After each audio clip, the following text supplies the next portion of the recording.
Genuinely, I think this has to be the best Arsenal team that we have seen in recent years. Defensively, arguably the best in England, or one of the best in the world, if not the best in the world.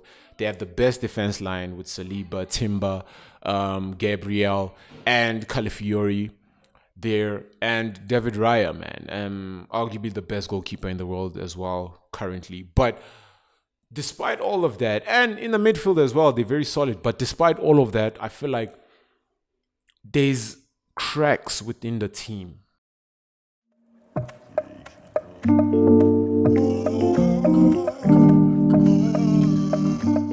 Yo. Okay, now it's recording. Don't worry. Pressed. 3, 2, 1, go. What's going on, people? Yes, back again. FHB podcast. You already know the vibes. It's your boy, Mr. Stiff Chocolate, and I won't lie. Today we're doing things very different, guys. Very, very different. I'm just giving you guys my recap of how this 2025-2026 Premier League season has gone so far, and obviously performances on teams that I think that they should be performing, teams that are relegation bound, teams that are underperforming, and just the overall view on how Manchester City as a club, as my club, as the best team in Manchester, arguably in England, because I'm not counting Arsenal, because we all know they're going to bottle it again. But anyways, stay tuned. Over here. Yeah? Obviously, guys, let me start with the first one. Obviously, the elephant in the room, let's just say it, clear as day, Liverpool. So Liverpool, guys. Yeah. In terms of performances this season, like I said, the 1-0 wins that they were winning in the beginning of the season wasn't going to sustain them. And it's showing. It's not sustaining them. Not so long ago, we battered them 3-0. Big beating. Doku. You know the vibe. Our star man, our star player. Arguably the best winger in the world right now, Jeremy Doku. I don't know. You guys can argue in the comments, but I'll be honest. He has to be the best winger in the world currently. In the league as well, best winger. Arguably, he probably is the second best player at Manchester City after Haaland, because we know Haaland is our talisman. And there's this saying about this season is going to be Arsenal versus Haaland and not Arsenal versus Manchester City for the league title, which is a very, very bold, naive, and dumb statement to say.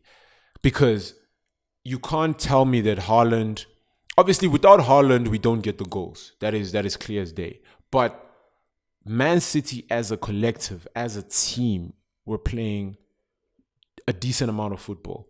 Winning big games as well that we're supposed to be winning. We beat, like these past 3 games, we beat Dortmund, we beat Liverpool, and we beat another club that I can't really remember, but we did win a game.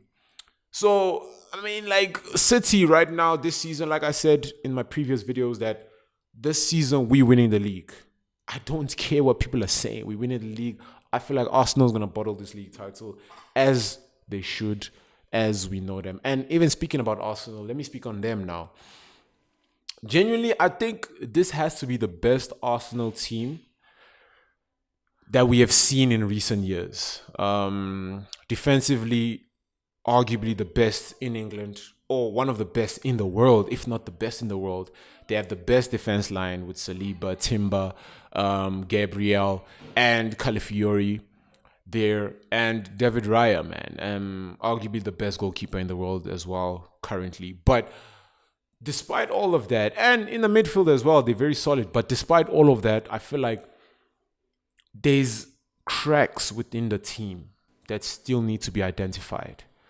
And those cracks will be exposed in the long run of this league.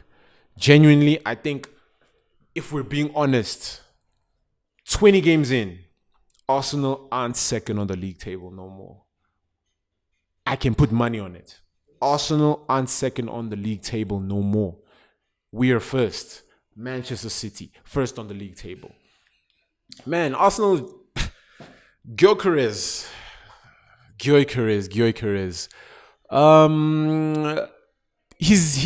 He's a top striker by default. What I mean by that is his stats in Sporting or whatever, Lisbon or whatever club he came from in Portugal. His stats at that club were ridiculous. Arguably the best striker at that time, that season, in terms of goal to game ratio, in terms of performances, in terms of who is on form that season. Gyökeres was one of the top strikers in the world. Hence why Arsenal took him. But if we have to say his league presence in the league, he's not better than Hugo Ekitike in my books. He's not. He's definitely not better than Ekitike, guys. Let's not even beat around the bush. Let's not do anything like that. He's not. Yeah? But we will leave it at that, man. Honestly, my personal predictions, the top four is Man City, Arsenal, Liverpool, and Chelsea finish in the top four this Premier League season. And yeah, I didn't touch on Liverpool, and to say a lot about that club, I'll be honest. Liverpool have been exposed. Arne Slot has been exposed. Liverpool won the league title last season with Klopp's system. I've been saying this since. Arne Slot came in with Klopp's players, came in with Klopp's system, and just implemented one or two things which won them the league title.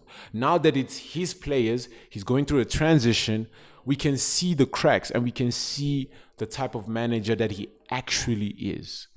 Man, Liverpool spent serious bread in this transfer window, man. Serious bread. We can arguably say the same for Man City as well. Last season in that transition of ours where we finished just barely in the Champions League.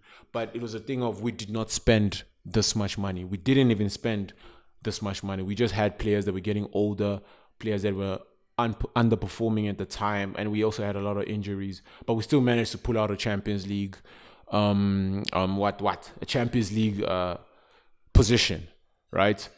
But if I'm being honest, Liverpool aren't that great no more. They have players that should have left, like Mo Salah should have left the club. Gomez should have left the club. You see, like, they have players that are, especially Salah. Salah is giving the syndrome of big player contract. You give him a contract, the one he wants, and now look, he's underperforming all of a sudden. So, come on, guys. We can't really say much about Liverpool, guys. We cannot say much about Liverpool. We know Liverpool, if Slot doesn't change the system, if he doesn't improve his play, Liverpool finish outside the top four. I've said it here first. Liverpool finish outside the top four, but me being a realistic football fan, I do know that Liverpool definitely finish in the top four, but they finished third in this season. And for the relegation people, it's going to be a tough fight till the end. But based on how they've been performing, the first club that I say is getting relegated is Wolves. And hear me out, Wolves go back into the Championship for me personally because, guys, let's be honest, Wolves haven't been performing the best. They've had some good chances here and there, but really it's not materializing into anything. So I think their time is up in the Premier League. They've lost good coaches, they've lost good players along the line, so their system has now crumbled. So it's crumbling before our eyes. But I see with the appointment of their new head coach, a former Wolves player as well, we'll see what he can do, but I'm not too hopeful for them. Wolves definitely, miles off. They are going down. Yeah. Another club that I would say is going down and is going to be relegated this season, I won't lie. Yeah, man, Burnley is going as well. Yeah, Burnley, I don't think they have what it takes to remain in this league. We've seen from the past times, 2019 when they came back, 2021 when they came back as well, they didn't really do much. It was a very tough one for them. And obviously with the appointment of the head coach, Steve Parker, or whatever his name is, and they have some type of experience in the squad with Axel Tuanzebe, they have Kyle Walker in the sticks, they have Martin Dubravka. Come on, guys, let's just be honest. Burnley still don't make it in this Premier League season. I think they get relegated. That's just me being honest. And the last but definitely not least to go, based on performances. Woo, it's tough, man. It's very, very tough. But if I'm being honest, Leeds United. Yes. Leeds United are going back to the championship. The only club that is staying that were promoted last season is Sunderland. But definitely Leeds United go back into the championship. They've had some good moments this season. They've played good games. They've won a couple of games. But this is the league, man. This is Premier League. I don't think their style of play is well enough or well equipped enough to handle the pressure in this league, to handle consistency in this league, and to handle longevity. And in terms of dark horse clubs, like clubs that we never expected it, I think Sunderland finish top half of the table. I don't think they'll play Europe. They'll probably fall off at a certain point. But I think they do finish top half of the season. They've looked very good at times. They played their recent game was with Arsenal where they took a point. They could have won it, but they took a point at Arsenal, not at Arsenal, at their home, which helped us close the gap, which we're so happy about. But yeah, that is my Premier League predictions of the season. Guys, if you guys are new to the channel, you guys are just watching the videos, you're not liking, you're not doing anything, you're not commenting. Come on now, do the T. Make sure you guys like, comment, share, subscribe. Follow the page, Stiff Chocolate. Follow FHB Podcast. And yeah, man. Mwah.